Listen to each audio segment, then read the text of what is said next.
What's up, bodybuilding fans? Welcome to Texas Bodybuilding News. I'm your host, Jason Martinez. Today's segment, one-on-one with Jason. I got a good friend of mine, Renato Nunez Nunez de Caceres. Caceres Jr., owner of FITGRILL, man. I've known him from competing. I've seen him compete, but I wanted to learn about your story, man. How did you get into the industry? How did you get into where you're at now? So let's take it back to. I know we were talking a while back, and you said you started as a personal trainer. That's how kind of you got into the industry. Yes, sir. So let's talk about that. How did you get into that? So fresh out of high school, I started going to STC, but it wasn't something that I was really enthusiastic about. You know what I mean? But I started my journey in fitness with Gold's Gym. So Gold's Gym, I actually worked with them for about four or 5 years. Started with the one on Dove, like that was the pinnacle. That was like the biggest gym at that time. Like, hey, the new thing or whatever. But I learned from them, how to talk to clients, how to pick up clients, how to sell myself, you know what I mean? And I really enjoyed helping people. Like that was something that I always enjoyed doing is helping people in some way, form, or another. Was helping them uh, mainly through fitness, fitness and health. A lot of people don't know where to begin. So they come to someone like yourself or someone like me because they don't know what to do, how to do it or what to eat or what not to eat. So my journey began there. But how did you get into like a Well, Gold's Gym trainer? Like did somebody well, tell you, hey, try this, or like, you know what, I want no, to no, try no, no, that, no. or Like I said, I started working out. In high school, I played football. So I was a star quarterback. I played varsity football since I was a sophomore. So I've always been a team player, team oriented. I love the fitness part of everything. Whatever involved working out or me getting active, I was a part of. So I played football, I played basketball, I did track, I did a bunch of sports. So I've always been an athletic kind of guy. But after high school, it was like, okay, well, I'm not playing that much anymore. Actually, well, take it back. I went to Alsara State University to play redshirted as a freshman okay. because on my All Star game in football here in McAllen, we actually played here in I think it was Mercedes, I remember, but I broke my collarbone. So I broke my collarbone on my senior year, the All Star game, and after I broke my collarbone, I pretty much a bunch of offers just fell out. Like So you had offers? so, I had some offers. Oh I had man. some offers. Some good offers around Texas. Some good D2 schools. Mhm. You know what I mean. I was excited about that, but I was bummed out when I broke my collarbone. So I was kind of bummed out. Went to this college over there in Alpine, Texas, a super small town, bro. Super small town. You know what I mean. It was the main focus was like sports. It's like a little town, bro. If you pass by, you miss it. You know what I mean. But it was cool. I was there for about 1 or 2 years. Okay. You know what I mean? Actually, 1.5 years. The second year, I didn't go back. I had a fallout with the school. Crazy as cool, and it wasn't even my fault. It was my roommate's fault. So they say, you know what, you guys can't come to school till you guys are suspended for 1 year. Oh Like, shit. man, what am I gonna do now? You know what I mean? So I came back home. Stayed here. I started kind of finding ways. What am I gonna do? You know what I mean? I started working out at that time as well. I was going to bodybuilders. I remember Yeah. bodybuilders Yeah. by the museum in McAllen. Started going there. Started going also to Pump. Back in the day Yeah. with Aaron On Gars, 23rd. with Aaron Yeah. Gars on 23rd. So at that time, I started enjoying, working out, being in the gym. I felt like very passionate about it. Like I was excited to go to the gym every single time. Like, hey, let's go to the gym. We'll call the guys, hey, who wants to go to the gym? You know what I mean? Stuff like that. It was super exciting to me. So I started working on me first, so that's getting results for myself, started learning for myself. And I enjoyed it so much that I forgot how it came about.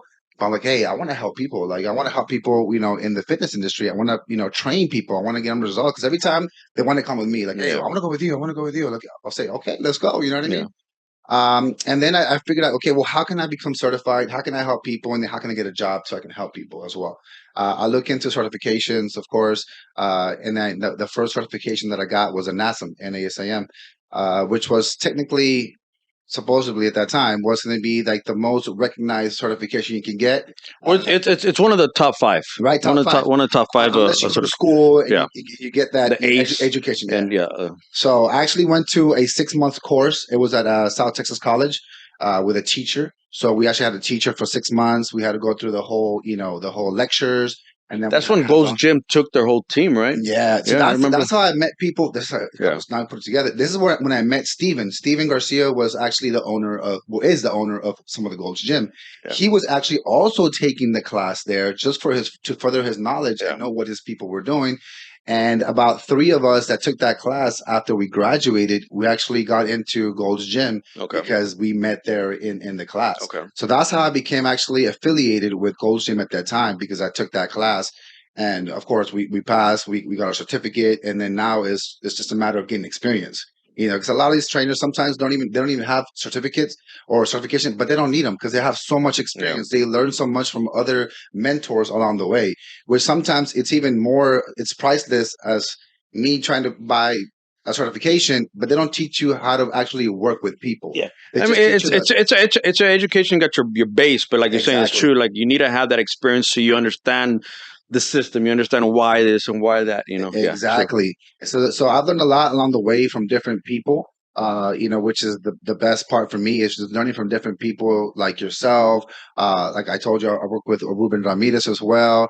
So there's a lot of people in my life that have also taught me in the process, and I'm always very coachable, and I'm always willing to learn and willing to listen to see, what I can pick up from somebody. You don't have to take everything that they teach you, Mhm. but if you like something and it goes with you, then why not use it to better your clients?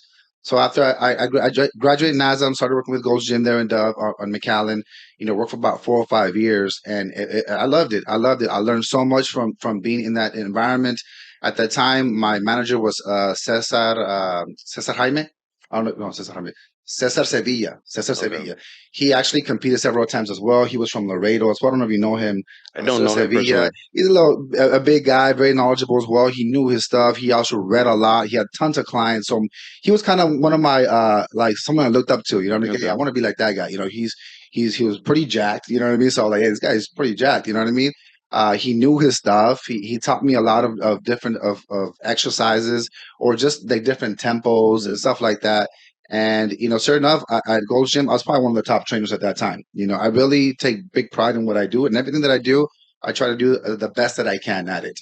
Not half-ass stuff. Really be passionate, so that my clients can feel that that they matter to me. True. It's not just another dollar for me. Yeah. It's just another person. But hey, when you change someone's life, when their physique changes, when they start seeing results, their confidence boost just goes through the roof. You know what I mean? So it's people need to understand that when you get into the fitness industry, yes, you want to look great. Yes, you want to be aesthetically pleasing. But at the end of the day, everything else that comes with it is priceless. You know what I mean? Yeah. Like I said, your self esteem goes up, your confidence, you feel more confident around people. It just changes you, and it changes you for the better. Yeah. I think it's one of the biggest investments you can do is always on yourself, Mhm. whether it be health wise, whether it be fitness wise, and we combine all of them. I mean, you have an awesome recipe for success. You know what I mean? So, I mean, I love Gold's Gym. It was awesome. It was a great stepping stone. I learned a lot. I learned how to sell. So when I was independent, about 4 or 5 years after I But left, what made you decide to go independent? just the fact that a Gold's Gym or just corporate gyms in general, the percentages are not always in your favor. Yeah. You know what I mean? So sometimes they'll take like 60%, you'll take 40%. And who's putting the hard work in? I mean, You. you are. Of Yeah. course you are. You're putting all the hard work. You're building a relationship with that client so that they can last. You know what I mean? So they can last with you because that's how you make money. Mhm. At the end of the day, we want to be successful as well. We want to take care of of ourselves. You know what I mean? Financially.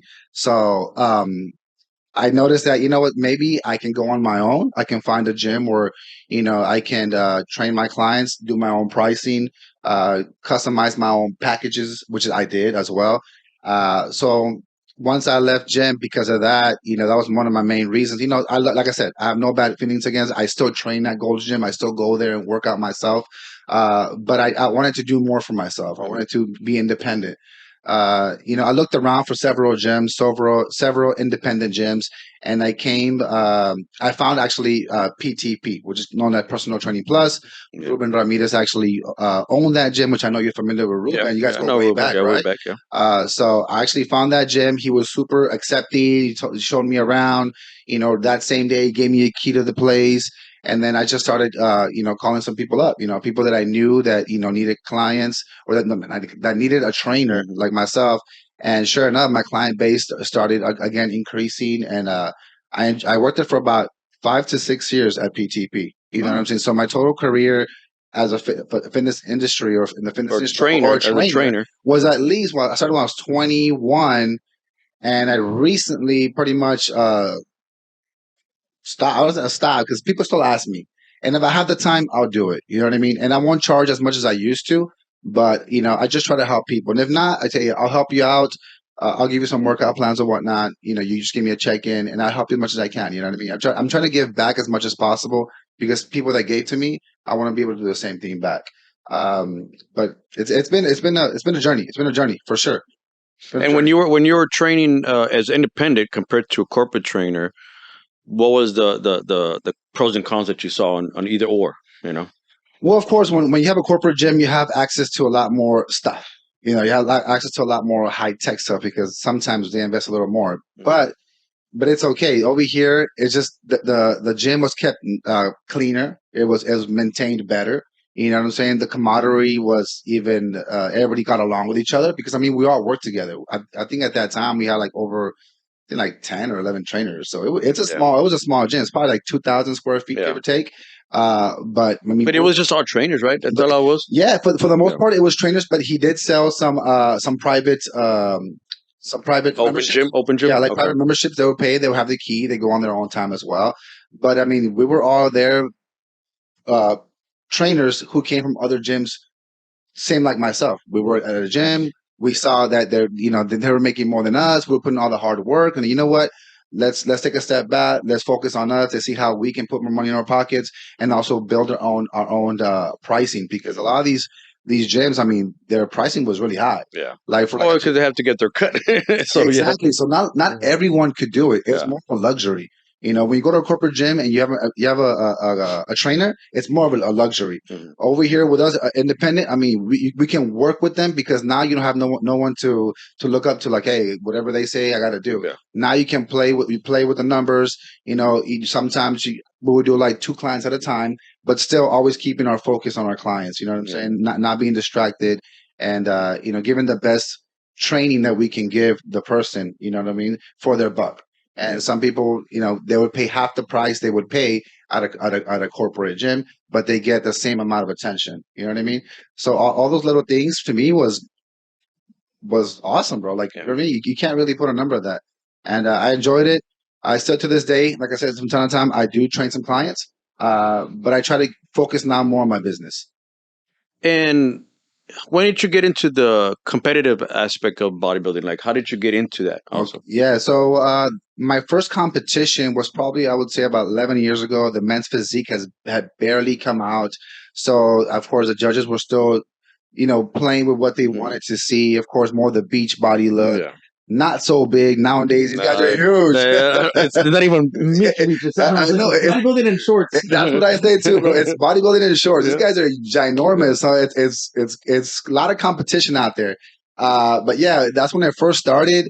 I did my first competition was in Laredo, which was at that time the Laredo Classic. Now I think it's actually still Bernadette's Yeah, but now they have But- now corporate. Now they actually moved it to Austin. to now. Austin, Yeah. right? And now that what's it called The Republic. yeah, Texas. Republic. It's huge now. Yeah. It's so Oh, big. It's yeah. one of the most popular ones in Texas. I Yeah, think. she's growing that show big time from Laredo because I did her Laredo show a couple of years and then went to Corpus and now Austin and it's a pro show also. For So it's sure. huge. It's so Yeah. much, you know what I mean? So that's where I started my first competition. And what got me into it was I've never done one. I've always seen like the bodybuilders, like, what I'm saying, Arnold Schwarzenegger and all those awesome old school bodybuilders. And that kind of motivated me, like, you know what? I want to try.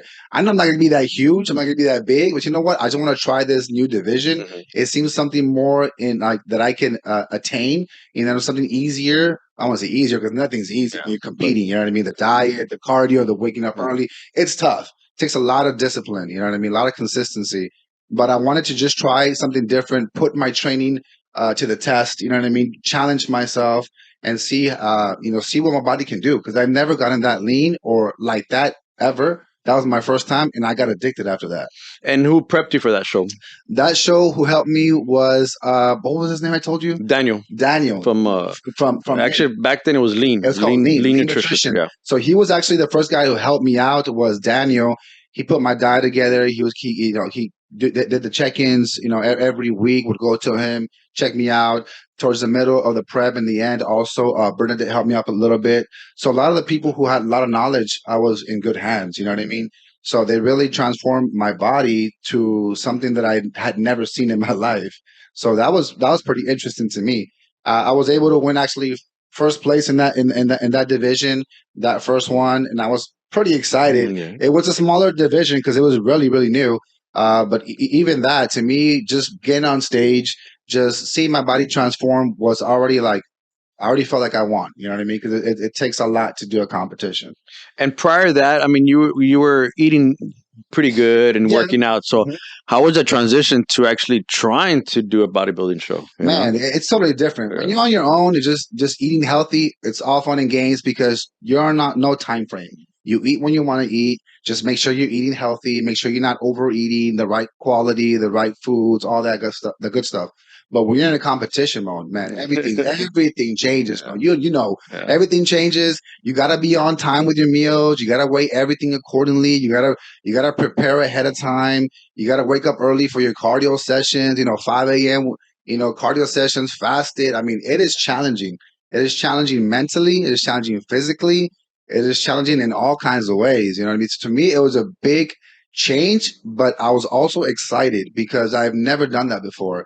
I was excited to see, like I said, what my body can do, how it can look, and just to see the differences. You know what I mean? So it was it was complete change, bro. It was hard. Don't get me wrong, it was hard, but at the same time, it was enjoyable. It's How long exciting. did you prep for that show? You I believe it remember? was 12 weeks. Correct. Okay. It wasn't that long. Like nowadays, you want at least 16 weeks to Yeah. get to look your best. At that time, I was already fairly lean, I would say, but I needed some more maturity as far as muscle wise. I needed to be leaner and more conditioned. So it was a challenge. It was a challenge, but like I said, I enjoyed it. Um, So you got hooked on, like you said, right? You got oh hooked yeah, on. I got So hooked up. after that show, that was 2011, Like 2011, I and know it's before my daughter was born. My okay. daughter's 10 years old. She'll be 11 in November. So it was right before she was born. That's when I did my first show. After that, I'm not too sure how many years, maybe like a year, like 2 years after, I competed again. I did several shows in Texas. I've done like the Iron House Classic here before. It's called what? For the Well, Iron before House. before Iron House, it was called Golds because Golds was Oh, the sponsoring it. Gold Gym Yeah, Classic. Golds Gym Classic, and Yeah. then I think it was that was another name, and then it became Iron House. Yes. Iron House took over, I think 20. I think he was telling me because it's at 10 years already, so they took over 2012. Okay. You know, I did the so Gold Gym Classic, I think, two times, okay. and the Iron House Classic, I've done it already, like I think two times as well, two or three It's times. all been the men's physique I think division about doing like now the classic physique. classic. It's just that I'm so tall, man. I need to put a lot of hard work to grow these legs, and it's that's something that I'm trying to focus on now is to really focus my legs and be really proportionate with my How tall body. are you? I'm actually 6'2". Yeah. I'm 6'2", so I'm tall. I have long limbs, so I mean I gotta really push it Now really 6'2", hard. I think the cutoff is like 230 or something like Yeah, that. So you got to man. put a lot of weight I gotta to put a play lot with the of big boys. yeah my foot in May. So I put my foot in May, and I was out for 3 months. How'd you do that? I was playing arena football. I played arena. I also play football. Like I said, I played arena football with the Dorados and several professional teams here in the valley that they've organized that team together in the past. So they actually came back together for a small season in the summer, and we had a game in Odessa. Last play of the game, drop back. Drop back as a quarterback, about to throw the ball. I got sacked by like three big old 300-pound linemen. My foot got caught in the bottom. And sure enough, my metatarsals, 2, 3, and 4 broke. Yeah, man. So I was out for 3 months. Went from weighing 230 to weighing 200. So I lost about 30 pounds. I So mean, you're playing here in the Dorados? yeah. Well, what year were you playing there? Man, we had several teams here, bro. We had the RGV Soul, we had the RGV Dorados, as Dorados, we Dorados. had the RGV what else? Magic as well. And I wasn't the starting quarterback all the time. But I was the backup. I was on the team. Just to be on the team was a privilege, you know what I mean? Because these are people who come all across the nation to come down here and actually play in the in And the, in the when did you arena. start that? What year was that you started Oh there? man, that's a good question, bro. I would say I can't tell you the exact year, but I would say about a good 6 years ago or so. Okay, so how many years were you playing? I played for three. This would have been four Four seasons. seasons. 4 seasons, yeah. Wow. And it was tough too because I had to juggle that. I had to juggle being a trainer. I had to juggle being a bartender at night as well. So I had a bunch of stuff going on, and I was just going from here to there, all over the place. But I was staying busy. I like staying busy. I like doing different things. I like learning different skills. It's just I'm passionate about doing things in general. So and I love all those things. I like bartending. Trust me, it was awesome. It was fun, but the lifestyle is not good for. So you're training, Yeah, bartending, yeah. playing Playing arena football. football. Yeah, bro. And just sleep, bro. I don't know how I did it. I would take my meal preps to the bar, Yeah. and like at 12 o'clock, 1 o'clock, I would eat my meal real quick and get back to work real Yeah. fast. So that's when I was actually competing too. So I was competing as well. So I was like I was busy, bro. Yeah. I was busy, but it kept me out of trouble too because when you're on prep. You're not drinking. You're not doing anything. Like you're not trying to go out. So my nightlife was working. Work. I mean, I was around the environment, but I But wasn't. you weren't the drinking, the partying, hanging. Yeah. Exactly. Don't get me wrong. Some of the times I would do it when I was not competing. Yeah. But I mean, nowadays I just try to limit my alcohol intake to very, very little because it does take a toll on you. It does take a toll on you. Like you say, you drink one night, you're out for a day or two. You know what I mean? And that's your training, that's your recovery, that's your food. It messes everything up. So I try to stay away from all that as much as possible. Maybe social drinking with friends and family, a couple of drinks just to kind of lay low, but never going out of hand because it doesn't go hand in hand with fitness. It just doesn't. You can't do both. You can't do both. It's difficult for sure. So I broke my foot. I was out for 3 months, lost about 25, 30 pounds, and I kind of got a little depressed about that. You know what I mean? And I was trying to compete this year. That's what I was probably looking my best at my bulking stage this summer, well, May. And after that, it just kind of got a little depressed about it. I'm like, man, all that hard work, you know what I mean? I had gotten to where I wanted to get. It was just a matter of now trimming down and getting ready for a show. And then that just threw me a big curveball, and only God knows why he does the things that he does. Maybe I always say there's a reason why things happen. You know what I mean? So I just took the year off. I just started working out again about 4 weeks ago. This is my fourth week going into to working out again back in the gym, and I'm feeling back to myself a little bit. I'm not, of course, not where I want to be, but I feel a little more like myself now getting into the gym as well, training. And did you have a coach? On a show yet. I just Okay. knew that I want to do it towards the end of the year. So right now, I'm just trying to just gain some mass and pretty much put on some size because ultimately that's what I was lacking is size. With these guys, like I said, they're huge.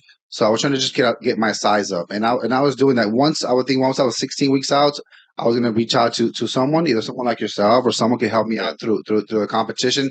Because at the end of the day, I mean, it's something that we can do by yourself sometimes, but it's not easy. You need accountability. Because when you do it yourself, you're more lenient on yourself. You need someone to be on top of you every step of the way. They know when you're not following the plan. They know if you're struggling. They know if, hey, what did you do this week? You don't look like you're supposed to be looking. Obviously, you did something, and you got to be honest with yourself. Yeah, you got to be honest with you and your coach because Yeah. sometimes they're not honest with their coach too. And Exactly. then you as a coach, they're not being on point, but you can't address it because they're telling you, "No, coach, I'm doing everything right. I'm doing everything right." Yeah, all right. They can't tweak your plan. They can't tweak your training. They can't tweak your cardio because you're not doing the plan as is. So if they tweak your plan and then now you start following, it might throw everything off. You know what I mean? So you got to be on top of your plan through the whole phase. If not, then don't do it. You know what I mean? Because it's a big investment. It's a big investment on yourself, on your coach. It's time, it's money. You know what I mean? So if you're not doing it to the fullest, then don't do it. You know what I mean? You're gonna waste your time and your coach's time. You know what I mean? Yeah, that's true. I agree, man. If you're not 100% into it, don't do it. Yeah, just work out. just work out and have fun with it. Just have fun. So how did Fit Grill come alive? How did it? Well, FITGRILL came out about 4 years ago, bro. Like 4 years ago with my partner and myself. Like him and I, we pretty much founded the company, and then we built it along the way in the past 4 years. I told you a little bit about the story. I'll break it down real quick. We were working with an MLM marketing company at the time. I don't know if you're familiar with Herbalife. Yeah. A lot of people are. We're affiliated with them at that time, and we were going to head to a big convention in St. Louis. Oh no, actually no, it wasn't St. Louis. It was in Long Beach, California. Okay. We were going Long Beach, so we were excited that it was in Long Beach. So, oh, it's Long Beach. Oh, man, let's go. You know what I mean? But we were low on funds. You know what I mean? My other partner, he had pretty much didn't have any funds to go. Like, I can't go. I wanted him to go. I wanted him to be there. So we said, what can we do that can actually, make us some money and money quickly, fast? And we're like, well, what kind of skill do we have, or what can we offer? You know what I mean?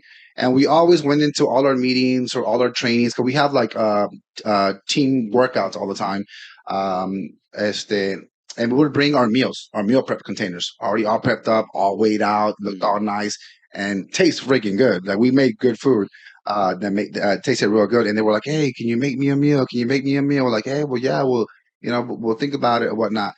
So when we thought about that, hey, people always ask us to make them the meals. Why don't we make some meal preps? We'll make a bunch of them and just sell them. You know what I mean? So in a matter of 2 weeks, we did that for 2 weeks, and we raised about $4,000. So that was all like, damn, we got something going on here, bro. Like, we were able to go to the trip. We went, we had fun, we had money in our pockets, which was awesome for us. Came back. And But at that time, when you're doing those, was there like just 2 or 3 type of meals that you made? so we made 3 different meals, 3 different options, and they could choose. They could choose either all the same one, or they could choose, hey, I want one of each, or I want like 2 of those, 3 of those, or just mix them up, mixed and matched. So that was our option. We never just did. Sometimes we did also two, just depend on what ingredients we had. But at least 2 to 3 options was what we wanted to offer. And it was a hit, bro. Like, Well, that's pretty good. 4,000 in what, 2 weeks? for 2 weeks, bro. 'Cause we only had 2 weeks to raise some money before we took off. Yeah. And we did it out of home, out of our apartment, of course. That's before FITGRILL, the name, came about. But we're already building the name without knowing what was coming. You know what I mean? And it was a success. It was great. You know what I mean? So you went to the convention, then you came back, and then We came back, and when you're in this kind of business, the MLM, they want you to focus on the business. They don't want you to get distracted by other businesses or other opportunities. So at that time, I was like, you know what? They told us, yeah, stay focused on what you guys are doing. I know you guys made some good money, you know what I mean, but stay focused on the path. And how long were you with Herbalife before that? Herbalife, what was it, like 3 years? Like about 3 years. Oh, so you've been already for a while with them? Yeah, I was with them for a while. I was with them. I don't do Herbalife anymore. Okay. I'm still a fan of the products. Don't get me wrong; they're great. You know what I mean. But at the end of the day, we understand. It's what you put in your mouth. You know what I mean. Herbalife just makes it easier with different products, of course. But I mean, at the end of the day, is what we're consuming, the amounts, the quantities, the qualities, as you know. But we got back, and they say, hey. So they shot you down. Who shot you down? Like, who was telling you? Plus, our uplines. Our uplines. Oh, your uplines. Like, hey, just focus on this. Yeah. Bring me money. Bring me money. We don't get paid either. Yeah. If they don't produce, we don't get paid either. Yeah. So no one wins. You know what I mean? Of course, they want you to keep on track, stay on track. That's the name of the game, is getting people to do what you're doing. Yeah. You know what I mean? But at the end of the day, everything is like that, bro. Everything is like that. Any work you work, any job you work at, there's always someone above you. You know what I mean? So they say, hey, just focus on this, don't focus on that. But we were kind of always thinking about it. You know what I mean? I was working at PTP at the time as well. I was working out with my partner, who is my partner in the business right now. And is he a silent partner that you don't say his name, or is just what's his name? Jose Casas. Okay, there you go. Him and I built everything. We built everything from the ground up, from when we started to now. Wow. Him and I pretty much have done like the whole marketing, came up with the name. Were you guys buddies before? Like, so you've known each other for a good while? We met in bartending. We were both bartenders as well. So we met when we used to bartend at a nightclub there in McAllen, and we hit it out, man. He's a really down-to-earth guy. We get along really well. I mean, we all have our good and bad days, but at the end of the day, we work well together. Okay. We balance each other out. Each one of us brings something to the table, which is good as a partner. It's hard to find good partners and always last a long time in a business. Sometimes someone gets greedy, or someone wants to take more power of the business. We work well together, and that's what's made FITGRILL such a success as well. And we both are passionate about what we do. But at the time, you were prepping your meals, and he was prepping his own meals, or you were prepping for him? Well, we're doing it together. Oh, so you just, hey, let's cook our meals. For sure. Okay, okay. And sometimes he would do his own. Sometimes I would do my own. Sometimes we'll do it together or whatnot. But we were both in the same path. Like, before he became in the fitness industry, he wasn't very familiar with the fitness industry. So I would say myself and a few others have inspired him to where he is at now. Okay. You know what I mean? Which he's also been through some struggles and some stuff in his life that now he's around more positive, influential people that has really changed his life. And I see a big change in him as well. I see a big change in myself as well because you always feed off each other and we can all always level up a little bit from people who make you level up. And I believe that him and I always challenge one another to that degree as well. So was it his idea to open up FITGRILL? How did it become? It was both of our idea, man. Like I said, I was working at PTP at that Okay. time. We were working out. He's actually working out with me at that time. Because he would work out there sometime as well, and I would bring him with me. We'll work out. I had a friend, a businessman that works out there from time to time. I would give him tips. I would train his son sometimes as well. And he's a multi-millionaire. You know what I mean? He's well off. Mhm. He knew that we were making meals at one point. Like, hey, y'all make meals, right?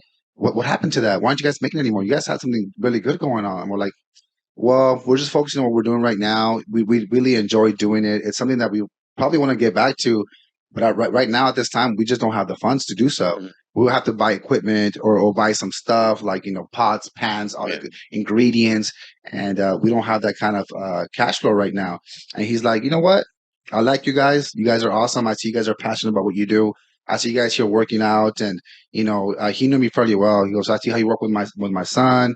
I see that you really are passionate. I say, okay.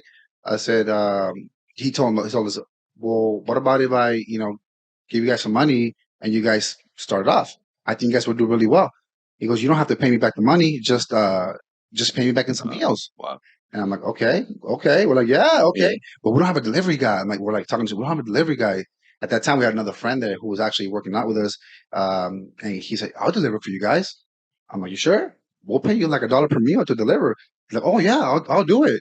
So we're like, okay. And we told the guy, he's a doctor, doc, we'll do it. Let's do it. At that time, he went to his truck, came back, gave us a check for $1,000. And ever since then, we had just been on an uphill. Wow. So it started off with $1,000. Ever since then, we never put money out of our pocket to really, keep FITGRILL going. And this was 2018, you This said? is 2018. And y'all started where, at your house? We Or how did you started start at it? his house, at his mom's house, at my mom's house at the time. So basic kitchen you had, a basic kitchen. Basic. Yeah. We're wasting tons of electricity. Our parents like, hey man, you guys got to stop. You guys are skyrocketing our bill, and the house reeks like food all day, every day because we're cooking every day. You know what I mean? So at one point, we're like, dude, we got to get out of the kitchen here. We got to And when you first started, how many meals were you doing? Or were you still doing the basic 3 ones before? we're doing about two or three, always 2 or 3. We weren't doing 7 because even doing 3 options, bro, it's That's a lot. It's a lot. And then we were doing about 300 meals every time. So at least 300 meals, 400 meals For the week? twice a week. Twice A week. Okay. So we're doing And twice a week. and at the time, you all were pre-ordered, or you were just making and trying to sell? How was that? How were you trying to working? do mainly pre-order. Okay. We wanted to make sure the food that we were making were already pre-sold. Okay. Because if not, we're gonna have like a bunch of meals left over. Yeah. But of course, we always made a lot more extra because we knew people once they saw it, they're gonna want some. So we would do the majority were pre-sold, and then we made extra to sell on the side as well. And it was good. Every time we would sell out. And what was your cost at that time? Our cost at the time was 5 for 35. So it was 5 meals for 35, which was $7 a meal. $7 a meal. $7 a meal. Now with the inflation and all these Yeah. things going up, we're doing 5 for 45 at a bigger quantity, of course, at a bigger name. At that time, it was just him and I doing everything from the shopping to the cooking to delivering. You're talking about 7 days a week nonstop for at least 8 months to a year. We did So about a whole year, it was all at home, and it was at home, and then delivery and all that stuff. And then So where did it come out to get that store?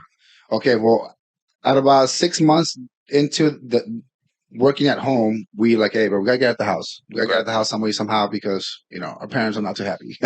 Our parents are not too happy about it, and we need a bigger space. You know what I mean? We're all over the place. We have things on the table, things on the countertops. We need more space. So I knew a buddy of mine who actually owned an adult daycare. And I asked him, hey, can I borrow your kitchen? They had a pretty decent kitchen, everything that we needed. Can we borrow your kitchen, or can you rent us out your kitchen? We need it twice a week. We will cook on Wednesdays and on Saturdays. So we cook twice a week. He said, "Yeah, man, I'll rent my kitchen cheap." So we got it dirt cheap, bro. I'm talking about like $50 a day. We're like, man, that's awesome. Oh, that's good. We can take advantage of that. Yeah. So we took advantage of that. We did that for another 6 months before they actually told us, "Hey, y'all can't use it no more." Okay, so you did it twice a week. Yeah, On a Wednesday and Saturday. How many hours were you there cooking? like 16, 18 hours. Just non-cook, Yeah, cooking. just cooking. It was him and I. And at that time, we got one of our buddies. Hey, bro, can you help us out to do the cooking? Because I mean, it's only us two. We got to make X amount of meals. And like, yeah, we'll pay you $100 a day. You know what I mean? He's like, okay, why not? Easy money. But they were long shifts, bro. Don't get me wrong. They were like 16. The shortest was 12 hours. That's So how many meals were you making at the time? Ooh, we're making still three options. We were doing about, what was it, about 200 of each or 250. So we're looking anywhere between 5 to like 800 meals.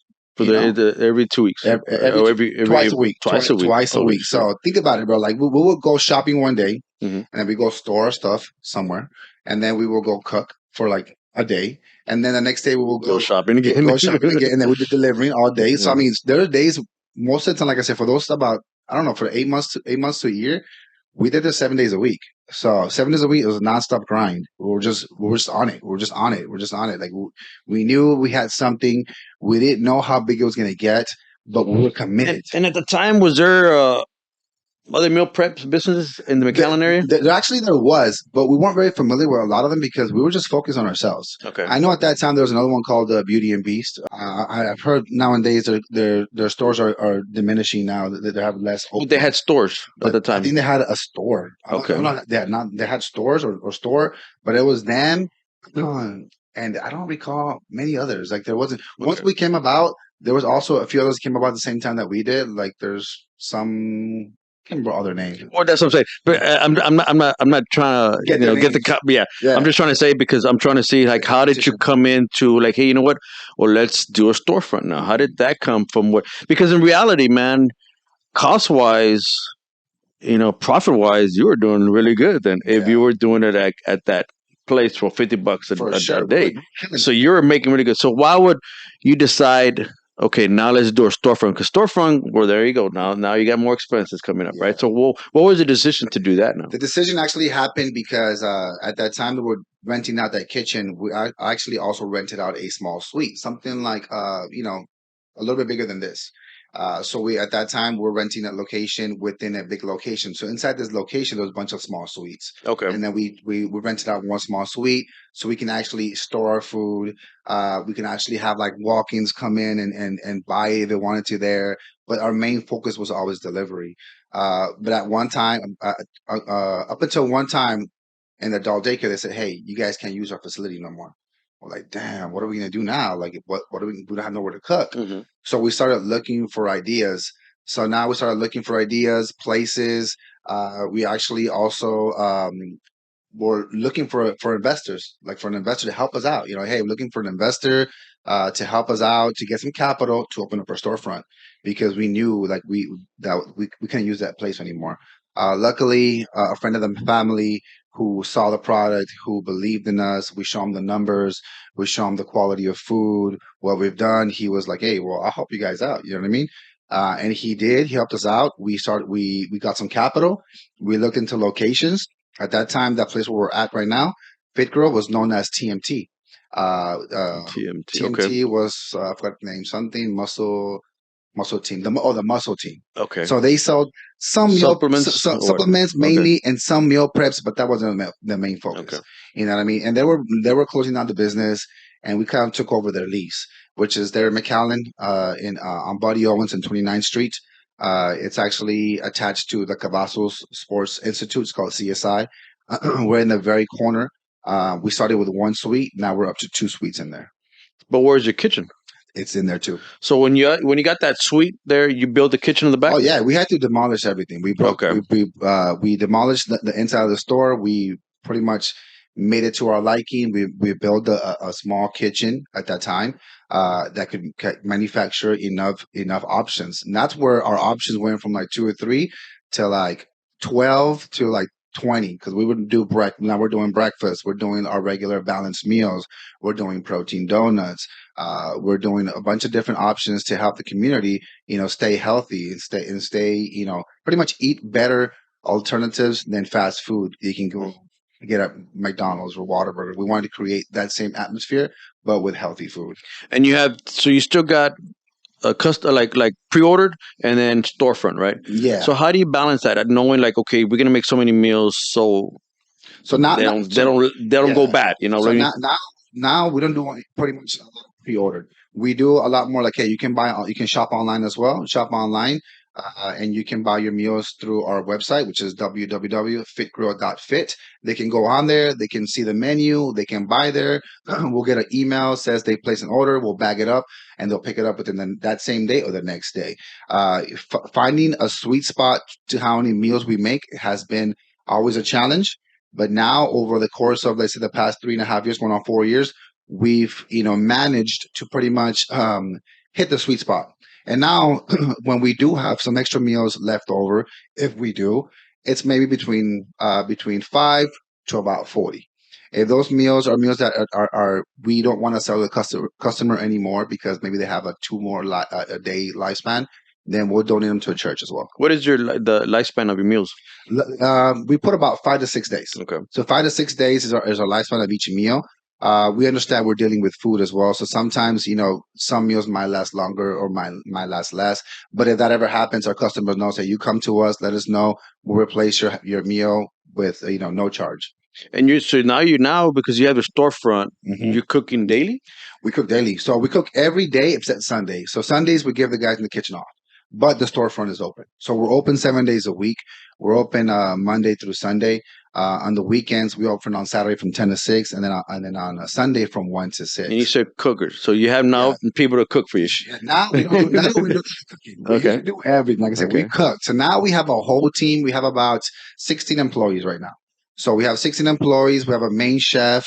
We have preppers. We have cooks. We have platers, we have bakers, we have a front staff, we have a delivery person. You know what I mean? So we got a bunch of people that we have given the opportunity to give them a job. You know what I mean? And that was, when did you open that storefront? 2018. 2018. Yeah. Okay. 2018 we opened the storefront with I think 7 employees total. And now today we're about 16 employees right now. So we've been growing every year, progressively growing. 2020 was a big shocking for us, for sure. 2020 pretty much threw us a big curveball. I think the whole world, the curveball. Yeah, the whole world. Everybody got hit with it. For sure. Everybody got hit with that thing. We didn't know what to expect. We've never seen anything like that before in our life. So when that hit, we had about a month and a half where we were kind of, in shock. Like, what are we going to do, bro? Our numbers are going down. People are not coming out. People are scared to leave their houses. You know what I mean? So our sales were down 75%. You know what I mean? That's a lot. You know what I mean? So we had to kind of figure out what we were going to do.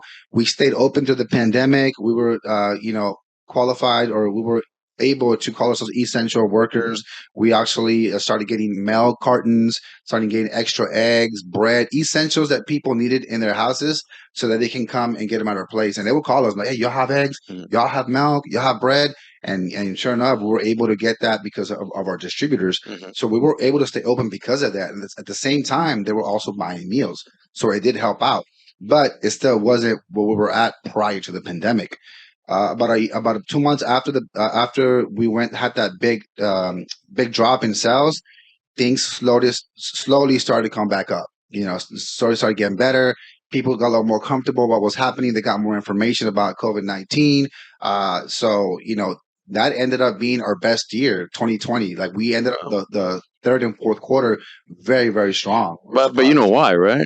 Well, yeah, people wake up calls. There you go. I gotta eat healthy. I gotta take care of myself. Take care of myself. Yeah.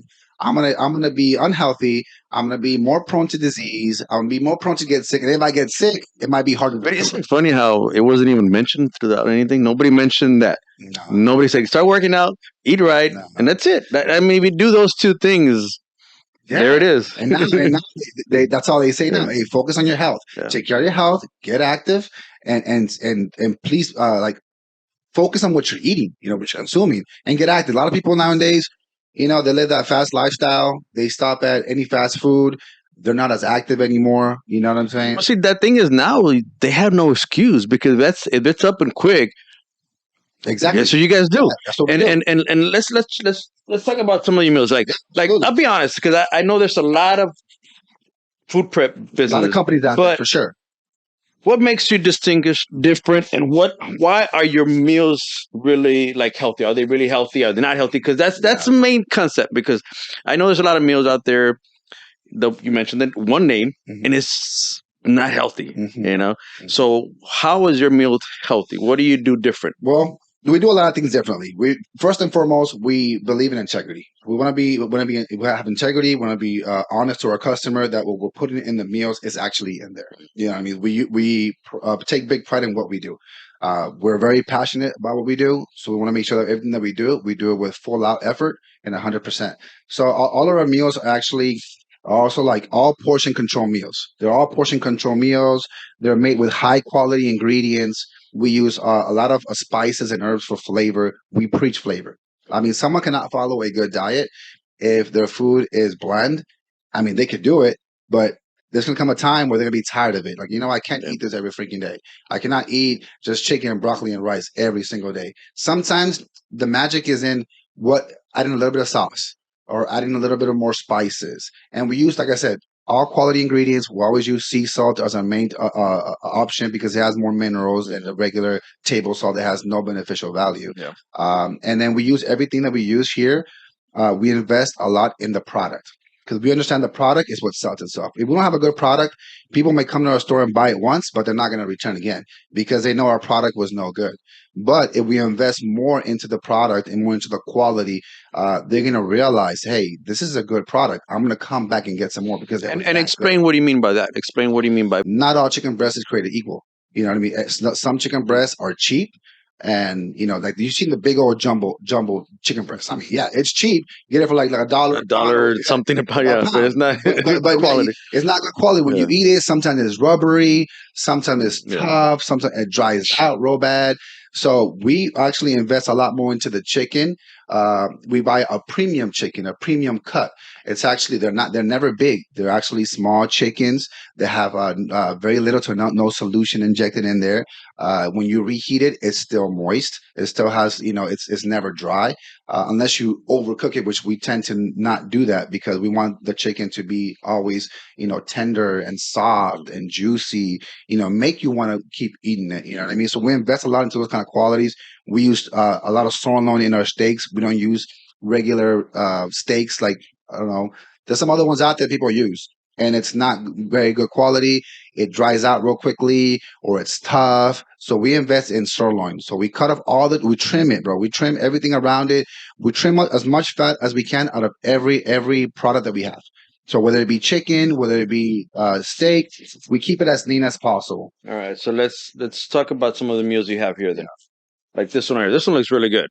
So you got how many ounces is in this steak? So this steak right now, we have it at either 4.5 to 5 ounces, depending on the quality. We make sure we also do the macros and the calories for each meal. It has about, let's say, 4.5 to 5 ounces of protein. It has 4 ounces of carbs, which is a half cup. And then it has your veggies, a mixture of, that one has bell peppers and onions. So that's a peppered steak. We actually use different spices and herbs, and we use coconut aminos to cook the steak in to give it a little bit more flavor and keep it also a little bit more tender as well. And it's super good, bro. Okay, and then this one is what? This is one of more popular items too that sells a lot. This is our honey glazed salmon. So we use honey has also a lot of good a lot of vitamin in there, a lot of antioxidants as well. So we use a little bit of honey, chipotle as well, and then it's a high quality grade salmon. This is like restaurant style quality, but in a meal prep. Like you go to a restaurant and buy this, you can't pay anything $20 or $30 because it's salmon or whatnot. And how many ounces is salmon? That salmon is about 6 ounces. Wow, that's a good size. That's a good size. It comes by the piece. So that one we don't want to go too small. We want to get a good decent size. So about 6 ounces of salmon. It has a 4 ounce cup of brown rice. 4 ounce cup. 4 ounces or half cup of brown wild rice in there. Has asparagus spears. And then your side sauce on the side. If you want to put it, you don't have to. That's why I put it on the side so you can kind of, if you want to add it, it's all good. If not, it's. And you say you're doing breakfast now, right? So we do breakfast as well. This is one of our breakfast omelets. It's a 1 cup of egg whites, It has also spinach and bacon on top, and then it has a green salsa, tomatillo salsa that we make in house. Everything we make in house, bro. Every salsa, every ingredient is made from scratch in our kitchen with our chef. And it being eggs, how does it taste reheated? Bro, you'd be surprised. I hated to eat reheated eggs. I hated to eat reheated chicken. Back in the day when I was younger, I would buy that cheaper chicken. Now that I've known and I've realized and I see the differences, I mean, it's a no-brainer. This is the way to go. The chicken's amazing. The egg white, when you reheat it, it literally tastes like you just made it off the pan. Try that meal out. Let me know what you think. You're gonna see that it doesn't taste like old eggs. It tastes like you just made it in the kitchen. You just made it, and it's super good, bro. Like I said, everything we make in house is made from scratch, raw ingredients. I mean, and how many meals do you have like right now, like in the menu? In the menu, we have 13. We have different sections. So we have a vegan section, which is kind of small because we do have some people that are vegan. So we don't have that many options. We say about 5 options of vegan. Okay. We have our keto friendly. We call it keto friendly because we don't believe in true keto, where it's like super high fat, moderate protein, and then super low carbs. We want a keto friendly where it's still high protein, still 5 ounces of protein, whatever protein we choose, and then we use moderate fats and then low carbohydrates. So those you won't find any rice, you won't find pasta, potatoes, black beans in that section. You only get your vegetables, you'll get your proteins, and you'll get your sauces and your fats. Yeah. You know what I mean? And then we have our section that's called our fit meals. Our fit meals, where we have the most. We have 13 options there. Keto, we had 8. Let me tell you, keto, we had 8 options. 8 keto, 5, and 13. And then 13 of the fit meals. Those are more balanced meals. The 5 ounce protein, the 4 ounce carbs, your veggies, and your sauces. So we have about 13 options. Then we have our breakfast. So we have 4 different types of egg white omelets. And then we have some protein waffles, some miniature protein about that big. You know what I mean? We have one with fruit, and then we have one with chicken. So chicken and waffles. We made a healthier version. The chicken is kind of like a chicken fried chicken, but instead of using regular crumbs, we use pork rinds. Pork rinds, a little healthier, better option. People who are in the health industry, sometimes they eat pork rinds because low carbs, high fat, high protein. It's a good keto. Yeah, it's a good keto option. Yeah. So we would use it as a breading instead of regular breading, and we still monitor the calories. Our main focus here at FITGRILL for sure is that all our meals that we put out into the fridges will range between 300 and 550 calories. So we want to stay within that range. We don't want to go above 550, and most are in the middle. You know what I mean? But we try not to go over 550. I mean, you go to Whataburger, you eat number one with fries, you're eating about 1,200. You're already eating 1,000 plus, 1,000 plus calories, homie. So instead of eating that, you can eat 3 of these. Yeah. You know what I mean? So, and it's better for your health overall. And which is your bigger seller right now? Biggest seller, man, we sell out of the fit meals because we had different packages. We have them packages like five meals for 45. We have the 15 meal package, the 20 and the 40. So people technically always really go to the fit meals, but the salmon sells a lot. We also have 3 muscle bowls. We call them muscle bowls. They're round bowls. They have 7 ounce protein and 7 ounce carbs. So basically it's a steak and rice. Sirloin and rice. It's shrimp and rice or chicken and rice. Each one comes with a sauce, but no veggies. It's just your carbs. So that's more for bulking, right? Yeah, more for bulking. More calories. More calories. Yeah. Who wants more, more quantity, more volume in their food, they can choose that option. So we also have 3 of those. So we have a bunch of stuff. Okay, well, let's talk about this because this looks too good, bro.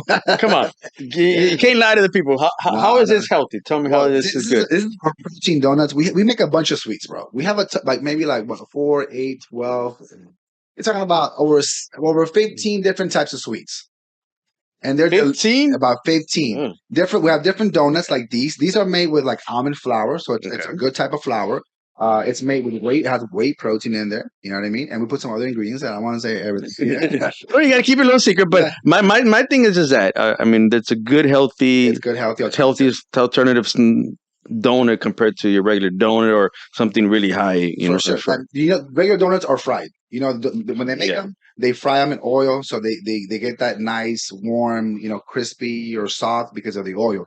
we're baking ours. So we're baking our donuts with all those ingredients. We're using a very low calorie sweetener. Well, actually, it's 0 calorie. I don't know if you heard of it. It's called erythritol, and that is actually keto friendly as well. It's diabetic friendly as well, and it has 0 calories. That's a new one, right? It's a fairly one of the newer ones that's been out there for sure. I mean, there's other ones like Splenda and well, I use stevia, so I know. For stevia, it's something similar, but it's actually also used for baking. Okay. You know what I mean? And it's very keto friendly. 0 calories, 0 carbs, and it's actually good for diabetics. So anybody can pretty much have this. Okay. So we use that sweetener to sweeten our stuff, and everything. Of course, everything is portioned out correctly. Like this one right here, the strawberry cheesecake is 196 calories, 15 grams of protein, 7 grams of carbs, 12 grams of fats. The fats are good fats coming from almond flour mainly. Okay. You know what I mean? And the flavor tastes super awesome. Kids love them. Anybody who has a sweet tooth will go to this instead of going to a candy bar. You eat because the candy bar is almost what 3 times this. Yeah. And I mean, get no beneficial value here. Yeah. You can eat something sweet without the guilt. Yeah. You know what I mean? So we have all these kinds of donuts. We have like I think over 12 different kinds of donuts. We have also little personal cheesecakes as well. We have also we made a gansito, like a healthy. Are you familiar with gansitos? Mm-mm. It's a Mexican sweet, super popular. But we made it into a healthier alternative. Oh wow! So and it's super good, bro. I should have brought you one, but they're really delicious. We made the gansitos. What else we make? Man, we used to make also the pinguinos. Like we try to look at things that are out there that are not healthy and try to make it into a healthier version so we can still enjoy the foods that we love, but without trying to, hurt our health or our goals. So what else do y'all have besides meals and protein donuts? So that's mainly what y'all we have just launched our hot menu. Our hot menu basically is you walk into the store, you can build your own bowl, you can choose what protein you want, how many ounces you want, what carb source you want, and how much you want, and then what veggies you want, and then what sauce you want. So you're building your bowl along the process, kind of like I would say something similar to Chipotle, but healthier. They're healthy, but we cook our stuff super healthy. From the oils that we use, we only use grapeseed oil, which is good for you. It's also good in high quantities of heat, and we also use olive oil, extra virgin olive, of course, EVOO, as well as coconut oil. So those are the 3 main oils that we use, and we also use spray oil for some things, so we don't use too many calories. But everything is monitored. The chef knows, the team knows our standards for food, our standards for everything that we do. There's a standard of how we do things. What is your number one seller right now? The most fit meals. Okay. The fridge stocked up with meals almost every day. There's some days. Our busiest day is going to be Sunday. People are getting ready for their week. They want to get prepared. They want to go in there and shop and get their meals. So Sunday, Monday, and Tuesday, the beginning of the week, it's like where it's the busiest. So we have a lot of meals at those times. We're making, man, I don't even know how many meals a week. We're making a ton of meals a week because we're cooking every day, constantly trying to keep up with demand, which is good. Sometimes you walk in there, we might have 1 or 2 options not in stock. That's because we ran out, but we're constantly making more options or more meals. And what is the future plans for you guys for FITGRILL? The future plans is, of course, right now we used to be in 1 suite. Now we're in 2 suites. They're in the same location. So we grew, we expanded, we made a bigger storefront. We invested more into the aesthetics of the place. We made the kitchen twice as big as well because it was crowded. We were out of space. It was crazy, man. It was crazy, but we're making it happen. The main thing is we're making it happen. We were dealing with what we had, with the space that we had. And we knew we needed more space for if we wanted to grow, we needed more space. So we just made this investment we did it this year. Earlier this year, we just probably finished maybe about 4 or 5 months ago, the whole reconstruction. We stayed open in the process as well, which was great. We didn't have to shut down, but we made it happen. But long term, our main goal, let's say our 5-year plan or whatnot, is initially to be able to ship meals around the nation. So we want to get in the shipping game as well. We want to keep the store, maybe open a few more storefronts here in the valley. Right now, because right now you only have 1 storefront. And that one keeps us super busy. So if we were to open up another one, we might lose a little focus. We want to be ready. Hopefully by the end of the year, early next year, we want to open either 1 or 2 more in the valley, and then slowly try to, make a plan to be able to ship around the nation. because that's where, we can help more people. People always ask us from different parts of Texas or different parts of the US, like, hey, you guys shipping? Are you guys shipping? And currently we're not shipping. And how would you ship? Well, to do that, it would be a big process. We have to vacuum seal the meals. We would have to also freeze them, and then also have all the packaging so we can ship it off, in a safe way. Because we got to make sure that the food gets to the customer safely, cold. That way, it doesn't go bad. So for that to happen, we will probably need a big warehouse. And right now, what is the percentage that meals by the end of the week, like you said, they're already past their 5 days, 6 days? Yeah. So my mom goes to the church, to this place, and this church has kind of like a school where they're creating. I'm not the correct term, but they are teaching to become. They're studying to become pastors. Okay. Okay, and they come from all over the world. They come here. They're not getting paid for it. Some people do not have the money to buy food, so whatever they get from the school or whatever they get, and it's not a lot. So a lot of these people have sponsors. They have sponsors that people give them maybe $20 a week, or they give them some groceries so they can continue their studies, and at the same time, be able to survive. So my mom got affiliated with them. She let me know, hey, if you guys have any meals that are extra that you guys don't know what to do, let me know. We'll take them to the church. So in the past couple of months, that's what we've been doing. We tried, of course, to limit our numbers because we don't want to also like throw away a lot of stuff. But now that's going to a good place. We don't mind that we have a few meals that we can give because ultimately they're going to benefit from them as well. And they sent us cards like, thank you guys. Thank you so much to Renato and Jose for giving us these meals. They made our week, and that to us it's pretty much priceless as well. So it's become something that we try to do every week as well. Because that's one thing I'm thinking is if you freeze pack, it will last longer, It'll last longer, for sure. But what's the investment in something like that, The so investment would be huge. For us to do that, to really try to ship around the nation, you're talking about maybe a multi-million-dollar establishment. You're talking about machinery that's expensive. So we want to get there. We know that we can, and ultimately that's the big picture. That's the main goal. Once we get there, when we do, it's going to be great to be able to not only help people in our community, but people all over the nation. So right now you've been on business for 4 years, right?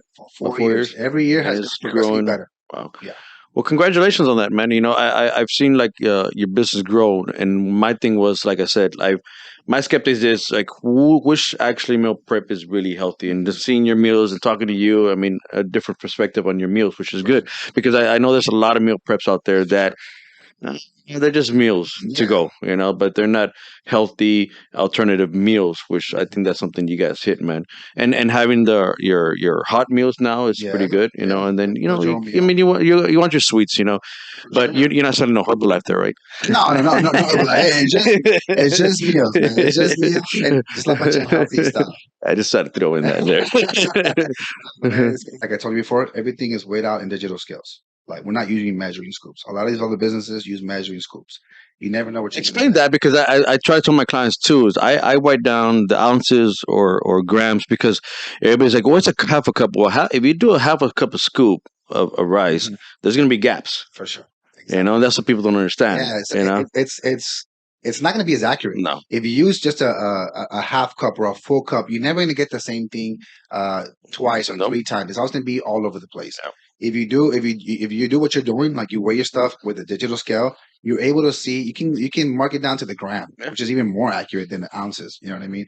So if you do that, you have more control over the quantity of food that's going in your body and the amount of calories that you're consuming, which then you can better gauge yourself. And that's the most conception is when you tell somebody or a client, like, go ahead and have 2 tablespoons of peanut butter. And then they have a big old scoop of peanut butter. Yeah. I said, no, wait, it tells you right there, 28 grams of peanut butter. You do so many calories. You would cut that in half if you actually measure your peanut butter. Yeah. I think digital scales, if you want goals, if you want to really be, to the T in your stuff, use a digital scale, weigh your stuff accordingly, and you'll see better results for sure, without a doubt. Awesome. Well, I appreciate you coming in and telling us your story. I've learned a little bit. I didn't know you. One, you played arena football, which is Yeah, pretty interesting. I know, and how this y'all's Fit Grills got started and where it's going, which is, kudos to you guys. thank you. Appreciate Keep that. doing what you're doing, man. Especially down here in the valley. That's one thing we need to keep doing is providing alternative healthy eating, man. And that's like I said. During the pandemic, people don't really think about that till something hits, and then realize I got to take care of my health. Exactly. Exercise, get your meals. I mean, you can walk in or you can pre-order your meals, so there's no Correct. excuse. Instead of going around the McDonald's or whatever, Yeah, come pick up your meals at Fit Grill. So Renato, appreciate you coming by, man. man. Thank you so much for having me. It's been Uh, fun. Thank you for having me here. so where can somebody go and follow you guys? And Well, we have a Facebook page, also an Instagram page under Fit Grill. Our Instagram is actually underscore Fit Grill on Instagram, and on Facebook it's actually just you said to order Facebook. their meals, they can go on. Yeah, they can go online. They can go to fitgrill.fit. So, .fit. You can order your meals online as well. Also, we do deliver once a week from like Palmview to Harlingen. So if you place your order on Sundays before midnight, we'll deliver Monday throughout the day. It's not no specific time, but we try to get everybody before 6 o'clock or before 5 o'clock p.m. So if you do that, if you're not in the McAllen area, you're not close to us, but you want to have our meals, you can go online, place your order on Sunday before midnight, and then Monday throughout the day, we'll deliver to either your house, where you work at. I mean, it don't matter. We'll get to you, and the meals will be kept also kept cold. We have a refrigerated van as well, so we're not just delivering meals in a regular car. You know what I mean? We were doing that before a long time ago, but we built up. Now we have a refrigerated van, so all our meals are kept cold the whole way. And each meal should be no more than 5 6 days. For sure. Each meal should last you no more than 5 6 days. Some last a little longer, but that's our cutoff, about Okay. 5 6 days. Like we said before, if anything happens to your meal for whatever reason, you reach out to us, we'll take care of you. That's 100%. awesome. There you go. 100% customer service right there, man. Always, always. So I appreciate you guys following us. Make sure you guys follow us at Texas Bodybuilding News. For coaching, CoachJasonMartinez.com. My team, Team Jack. So till next time, get the last rip in. Peace. If you guys interested in the great line of supplements, go ahead and check out Jack Factory. Links in description. Use my code, Jason. You can save 15%. Let me tell you about the stack I love. I love taking my Nitro Surge and I combine it with the NOXT. Get hell of a pumps, great energy, great workout. Love it. They got your pre-workouts, protein, fat burners, essentials. So go check them out. Use my code Jason, save 15%.